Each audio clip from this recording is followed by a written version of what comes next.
if Janet Planet is my second favorite movie of the year, La Chimera is coming right in at third. I fucking loved La Chimera. I fucking love it. And I want to say, fear not, because the European art house is alive and well, baby. I loved this. Directed by Rohrwacher. Alice Rohrwacher. And this movie, it is really quickly. It's Josh O'Connor from Challengers. Everybody, what are we doing? Hot Rodent Boyfriend Summer or something? He's part of that. I don't know. I don't partake in that kind of speak. I liked him so much more in this than in Challengers. He's a British archaeologist turned Italian tomb raider, or tumbarole, a new term I loved, which I learned, which I love. Tumbarole, which is like a Italian word for tomb raiders, people who steal artifacts and get them out on the black market.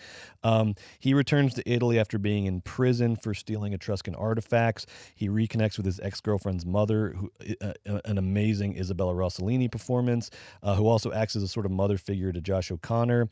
And then he also reconnects with his old tomb raiding gang, and they get back up to their old tricks, robbing Etruscan artifacts to sell to a shadowy figure known only as Spartaco. That's the plot. There's a lot more that happens than that. This movie is masterful. It is poised. It is visionary. It is funny. It is sexy. It has touches of Fellini with the magical realism and the carnivalesque. She literally does, the director literally does that La Dolce Vita shot, that opening shot in La Dolce Vita with the statue of Jesus coming across Rome. She does that, but here it's a crane at the dockyard carrying this headless Etruscan goddess, but it's clearly kind of like, quoting that scene. There's a lot of Fellini, yeah. A lot of Fellini. It has some really fun like touches of like the new wave, Godard and Truffaut, with all these little like punk stylistic moves it does, breaking the fourth wall, dream sequences shot as like Super 8 home movies, turning the camera upside down when he's like finding the artifacts. A lot of like silent movie speed up stuff like Keystone Cops, which is so fun. Very Italian too. Like it was also so as Italian. Much as it was Keystone Cop, it was also like very Italian. And there's also lots of shades of Pasolini. I know we're just naming the great Italians, but like obviously the director took a lot of cues from Fellini and Pasolini. Like it's just facts. And there's a little like more recent, there's a little like Ruben Östlund in here, like a little triangle of sadness in particularly in the scene out on the boat where they're like crashing the like art gallery or the art sort of auction. But it never goes like too far into satire that it doesn't like really resonate emotionally and just sort of plainly and humanly. No, also you could just not. You could just enjoy the movie without having seen any Fellini film ever. And it's not all about the references. It just is full of somebody that obviously loves movies made this movie. That's right. And this could have been like, that also goes poorly, but it doesn't play as like a mishmash of sort of borrowings and tropes and things like that. This movie has such fucking like taste. It is so tastefully and expertly made, and like everything hits and everything. It honestly like transcends its influences in the best way, which is what you want from movies and what you want from filmmakers. I had that sense of like, oh, we're like a filmmaker who's like not paying attention to anything going on in movies and is just like working in the grand tradition and is like the next step in the tradition, like Horizon. Like fuck you. This is truly the next she is in the line of Fellini and the new wave with this movie. It is in that tradition, but it is a step up, and it is uniquely and originally her movie. I loved it so much, and there are some, if I can, I'm so sorry, I just love this movie so much. There are some killer sequences in it. There's this sequence where this woman who works for the art dealer starts to tag along with the Tomb Raiders because she just like finds them sort of rascally and fun. And there's a scene where the best part. Isn't this great? Where there's a scene where she's like pissing behind the barn, and then this guy, and also like the cast of characters, the Tomb Raiders. Oh my god, the casting director needs a fucking raise. These like the cast of characters are so Italian and their faces are so incredible. And there's even the opening scene in the train. Josh O'Connor turns to that character and is like, you look like a Da Vinci. You look like a painting. And I was like, thank you for saying it, because all these characters look so amazing and so like their features are so incredible and their faces are so incredible, and they're just so full of life and so one of these guys, one of the Tomb Raiders, turns to his buddies and he's like, did you see the hole she left when she was pissing? And he's like, my uncle told me to marry a woman that can piss strong. And then he calls her an ornament of nature. He said, this woman is an ornament of nature. And then honestly, if this movie wasn't directed by a woman, that's probably where the scene stops, you know, because the guys had their little laugh.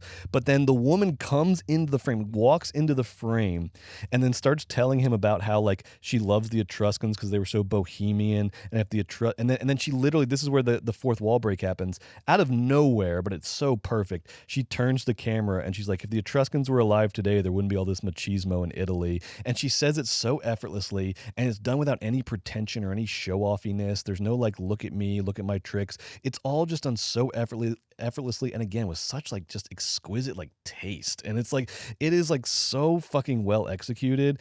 And like, I can't believe someone is still capable of writing dialogue like that and executing scenes like that. It was just like, I was literally the whole time being like, I can't believe there's someone still alive who can make movies like this. Like, even if it has its little off moments here and there, I was just like, there were moments that I didn't think honestly directors were capable of anymore. I thought we had just sort of like, we just couldn't quite get to those heights anymore. But to me, in La Chimera, man, Alice Rohrwacher gets there and then some. Yeah, absolutely. It's very beautiful. The movie and all of her shots and the cameras she uses and the lenses she selects are always on point. All the colors are beautiful. The actors look, picturesque. It's gorgeous landscapes. It's gritty in the right parts, funny in the right parts, wonderfully acted, and incredibly poignant and beautiful at the end. It really is a movie about the battle of the sexes. That makes it sound reductive, but it is about sort of these, the line that Brett said is exactly why I believe it is about men and women, and it has to do, and Alice Rohrwacher, how do you say her last name, Brett? Rohrwacher. She has a who's an Italian. It doesn't sound like an Italian last name, but she's an Italian director. She has a degree in the classics, which is all over this movie. But wait, why did I mention that? Darn. No, it does, because in the way that like depictions of women in ancient art and sort of like the muse versus like the women and living men. Yes, women, and like there's classic. a lot of like sort of there's a lot. Yeah. Like the feminine, like, and the enclosed, and sort of and the womb, and versus sort of masculinity, and all the different ways she visualizes sort of the tensions and differences between them, and this beautiful love story that never really matures 100%, but sort of flits out because of these disposable elements of Italian men and Italian women, where the woman has found her home amongst other women where she feels safe and protected, and the man leaves that protective cocoon because he has to pursue his own way. But of course, I'm not going to spoil the ending of the movie, but regardless, it sounds silly to say that like men and women is interesting thematically because it feels completely and totally played out. But Alice finds so much to say about men and women, and especially in the Italian context. And shout out to very beautiful movie. A big shout out to Carol Duarte, who plays the character of Italia, who is Josh Connor's She's so good like, in this movie, Brett. some sort of like, and big shout out to Rodrigo Duarte, the dictator that runs the Philippines. Great, yes, yeah. I hope they're not related, because Carol Duarte is fucking phenomenal. She is like, oh God, she's just great. Like, please see this movie. Please see Janet Planet. She looks so Italian. And La Chimera. She's so funny and like charming and like beautiful. Owns every scene she's in. Weird. I also I like Josh O'Connor in this. I feel like this is a more natural role for him. He's like a moody little bitchy British. He's doing good. He's giving me Elliot Gould drag. Yes, exactly. He's doing Elliot Gould as like a British archaeologist. And. Oh, and Elliot Gould plays Indiana Jones in Italy. Yes. Doesn't that sound great? It is. And one thing I love about this movie is it's not too good to just love the fact that it's about tomb raiding. I know. Dude, that scene that. where like the local like folk singer in the town is like making up a song about the Tomb Raiders. Good. It's so good. And then they like over that they do a montage of them like going around and robbing all the tombs. I was just like, this movie fucking rules. It's so good. I've never once in my life thought while I was watching a movie, oh, that song should win the Academy Award It for best should. song. It But when I should. heard this song, I was like, I love this song. It won't. This song is It'll awesome. go to This should fucking win Billie the Eilish, Academy but Award. it should go to this guy for this It was movie and awesome. this song. Very fun movie.